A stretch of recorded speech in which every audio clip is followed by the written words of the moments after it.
Olá, paz do Senhor, sou o pastor J.C. Silva, conectado na lição sobre as características de um obreiro dentro do padrão bíblico.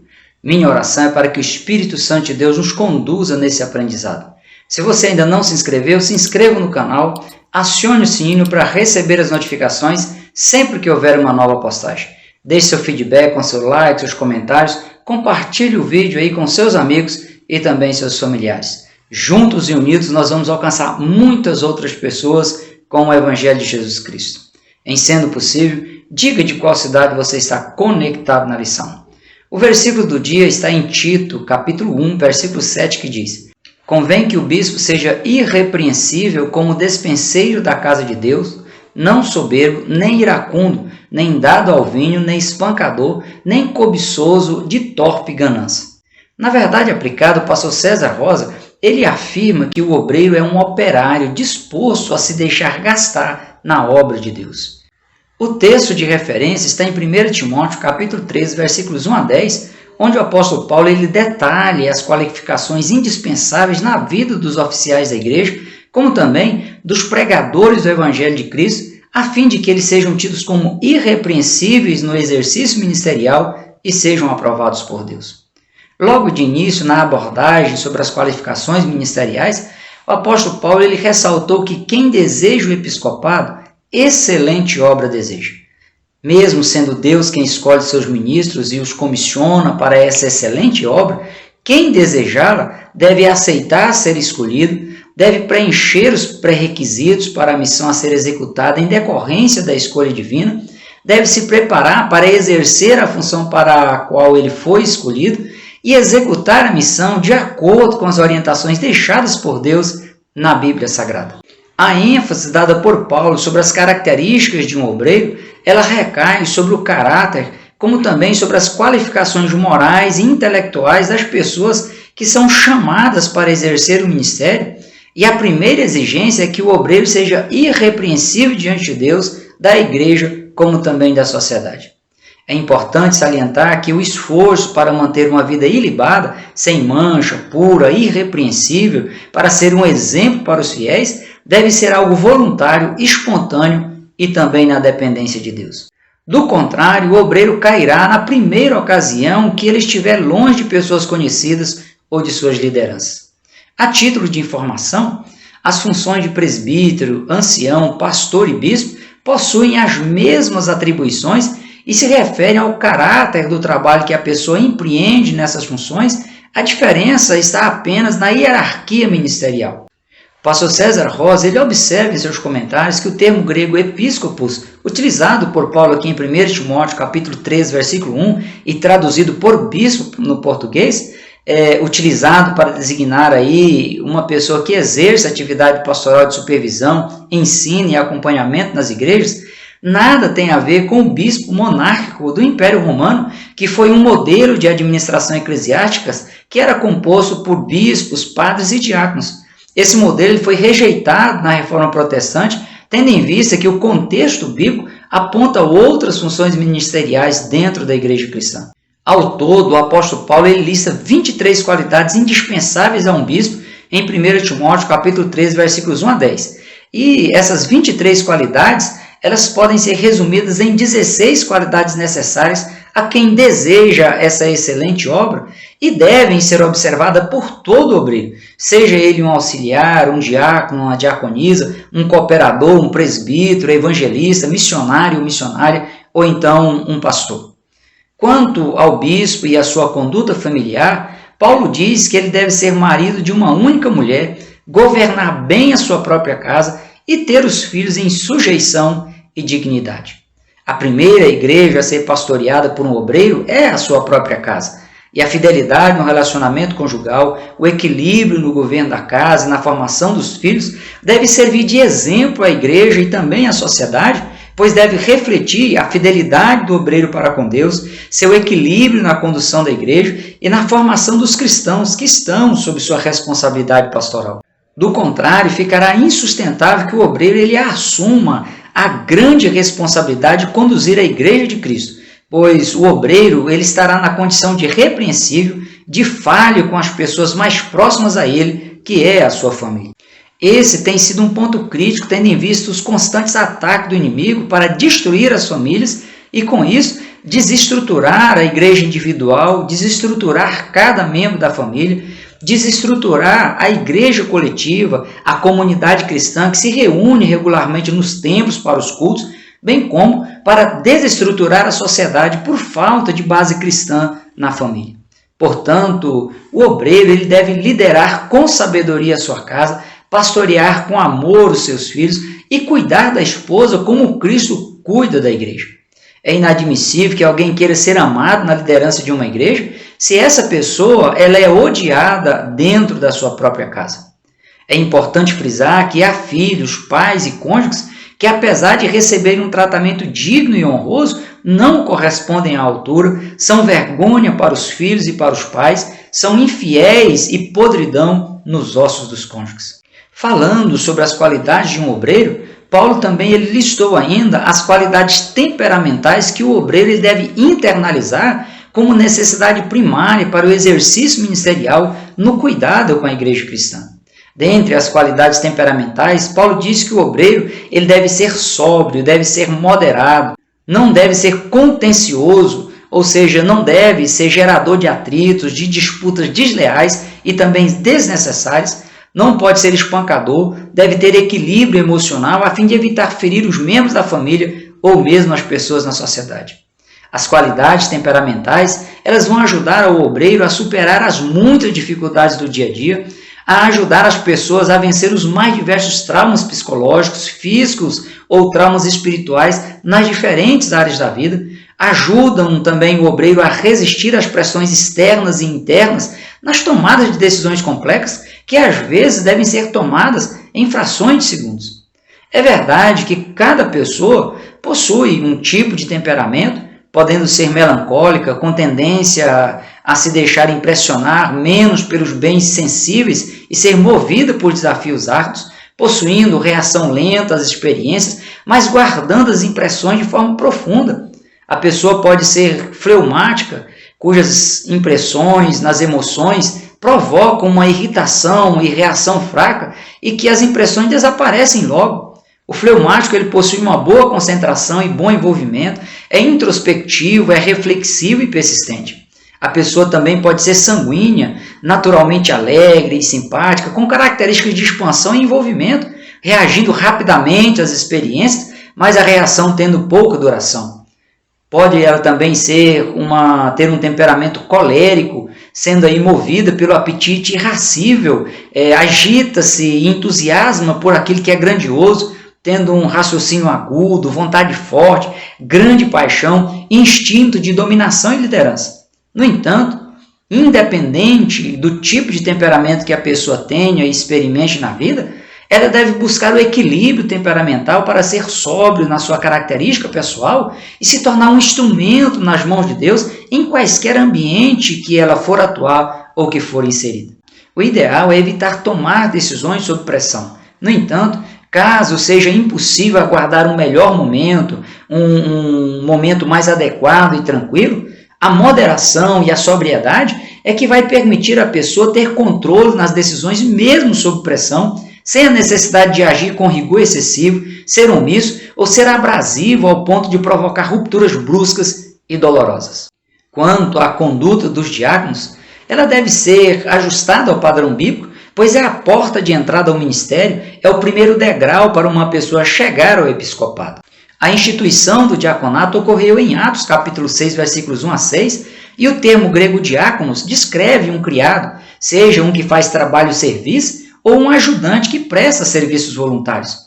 Falando de um modo geral, o termo diáconos deve ser distinguido do termo doulos, que significa servo, escravo.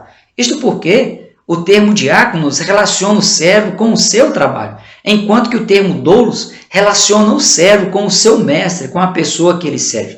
Seja o servo em relação ao trabalho que ele realiza, ou em relação a quem o servo está submisso, a quem ele está servindo para executar tarefas simples ou tarefas complexas, bem como para atender ordem de um senhor, o servo ele precisa apresentar qualidades essenciais que o destaquem diante de quem o chamou e em relação ao trabalho, à missão que ele vai executar.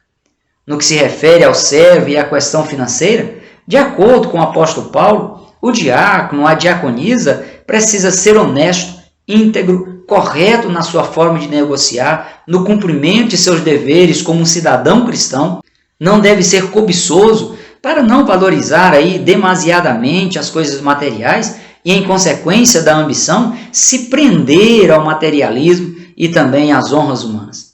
Paulo chega a advertir dizendo: os que querem ser ricos caem em tentação e em laços e em muitas concupiscências loucas e nocivas que submergem os homens na perdição e ruína, porque o amor do dinheiro é a raiz de toda espécie de males. E nessa cobiça, alguns se desviaram da fé e traspassaram a si mesmos com muitas dores. Desde o acesso ao ministério por meio da diaconia, de acordo com o pastor César Rosa em seus comentários, o obreiro ele deve precaver para não assumir o ministério com o coração embriagado pelas cifras ou pelos status que a posição ministerial ou o dinheiro possa lhe conferir. A condição de ser aprovado nas provas às quais for submetido, demonstrando de forma inequívoca boa reputação, ser cheio do Espírito Santo e de sabedoria, é a porta de ascensão ministerial.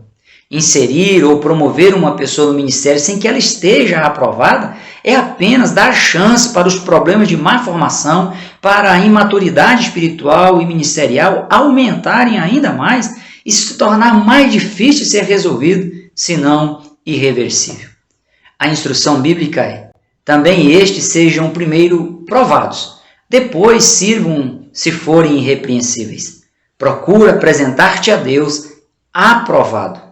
O período probatório é muito importante, pois além de a pessoa ser observada e também treinada para as atividades ministeriais, servirá também para a pessoa se ajustar, se alinhar à sua conduta moral, ética e espiritual ao padrão bíblico. Inserir pessoas sem aptidão ao exercício ministerial, imaturas, nécias, incapazes por falta de preparo, é uma irresponsabilidade. E quem o fizer vai assumir para si a responsabilidade e terá que arcar com as consequências, inclusive responderá diante de Deus por seu ato precipitado. Quanto às características inerentes aos presbíteros, a própria origem do termo presbítero e o seu significado se refere a uma pessoa experiente, sábia, madura o suficiente para tomar decisões complexas de um modo confiável e digno do Evangelho de Jesus Cristo. A quem exerce a função de presbítero em uma comunidade cristã, cabe ensinar, ministrar a palavra de Deus, orar e ungir pessoas enfermas, como também realizar muitas outras tarefas, muitas outras cerimônias religiosas. Portanto, é necessário que o presbítero ele apresente qualidades morais, éticas e espirituais compatíveis com o cargo que ocupa. Para ser um bom gestor de uma igreja, o presbítero, inicialmente, ele precisa evidenciar uma conduta familiar exemplar. Quando Paulo diz que o presbítero precisa ser irrepreensível e fiel, que ele tenha uma conduta acima de quaisquer suspeitas, essa marca cristã deve iniciar dentro da casa e reverberar em todos os locais que o presbítero estiver inserido, tanto nas situações favoráveis quanto nas situações de extremas adversidades da vida. Por ser a base da vida em sociedade, a família é o lugar que mais exerce influência negativa e positiva na vida de uma pessoa. E seu comportamento familiar, geralmente, ele vai ser reproduzido na sociedade, nos relacionamentos construídos e nas instituições que a pessoa participar ao longo da vida. Paulo ele é explícito em dizer: convém, pois, que o bispo seja irrepreensível, marido de uma mulher, vigilante, sóbrio, honesto, hospitaleiro, apto para ensinar, não dado ao vinho, não espancador, não cobiçoso de torpe ganância, mas moderado, não contencioso, não avarento, que governe bem a sua própria casa, tendo seus filhos em sujeição com toda modéstia. Porque se alguém não sabe governar a sua própria casa, terá cuidado da igreja de Deus? Pergunta o apóstolo Paulo. Somente uma vida pautada na Bíblia Sagrada consegue evidenciar em si essas características, principalmente nos momentos em que as coisas parecem sair do controle. Caso essas características deixem de ser observadas, internalizadas e colocadas em práticas, o ambiente familiar desestruturado, tóxico e insalubre comprometerá o desempenho da pessoa nas vidas psicológica, emocional e também na vida cognitiva, que envolve a aprendizagem e a criatividade. Vai comprometer também o desempenho da pessoa nas vidas social, profissional, ministerial, financeira, moral, ética e espiritual. A ordem bíblica é: como é santo aquele que vos chamou, sede vós também santos em toda a vossa maneira de viver, porquanto escrito está: sede santos, porque eu sou santo. Sede vós, pois, perfeitos, como é perfeito o vosso Pai que está nos céus. Apacentai o rebanho de Deus que está entre vós, tendo cuidado dele, não por força, mas voluntariamente, nem por torpe ganância, mas de ânimo pronto, nem como tendo domínio sobre a herança de Deus, mas servindo de exemplo ao rebanho. E quando aparecer o sumo pastor, alcançareis a incorruptível coroa de glória. Só o fato de uma pessoa se apresentar como cristã é necessário que ela seja imitadora de Cristo, que ela reproduza em si o comportamento de Cristo, que foi plenamente diferente, separado do comportamento mundano. Tudo deve começar em família e se expandir para os demais ambientes, inclusive o ambiente ministerial. Quem exerce o presbitério também precisa zelar pela verdadeira doutrina.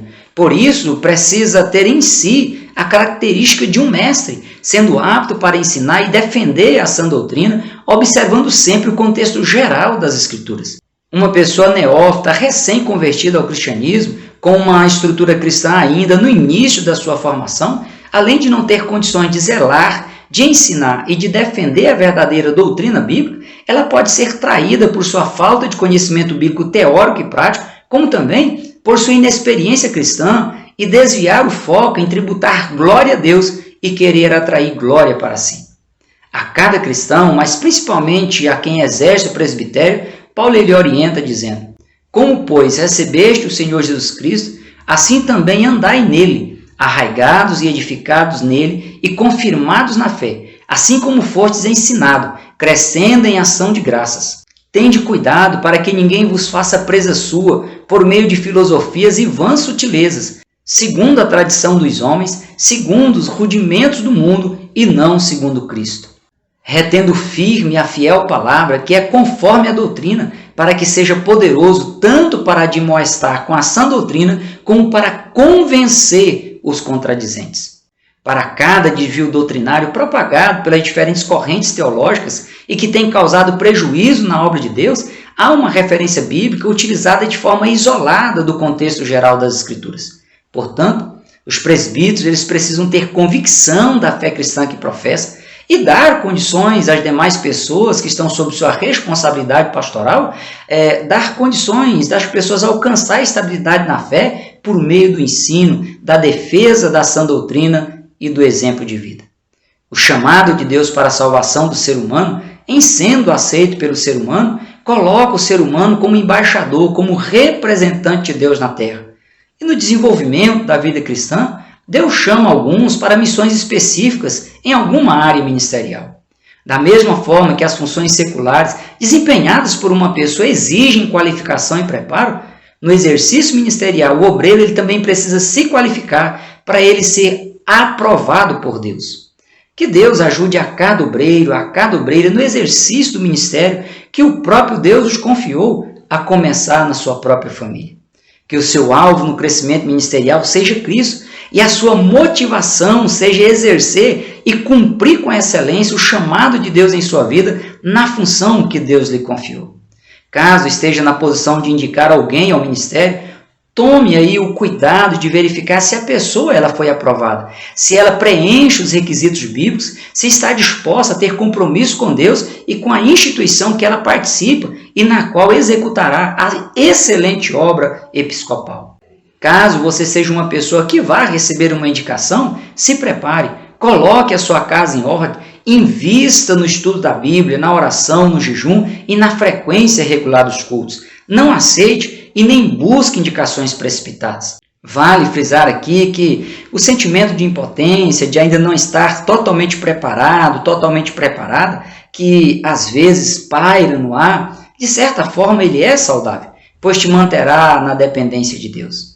Esteja atento ao que você tem aprendido, sabendo de quem tens aprendido, tendo muita cautela aí e atenção ao que os obreiros despreparados ou mal intencionados estão ensinando e, com isso, fazendo muitas pessoas se perderem no caminho da fé cristã. Por hoje nós ficamos por aqui. Até o próximo encontro, se Deus quiser. Prossiga na paz do Senhor.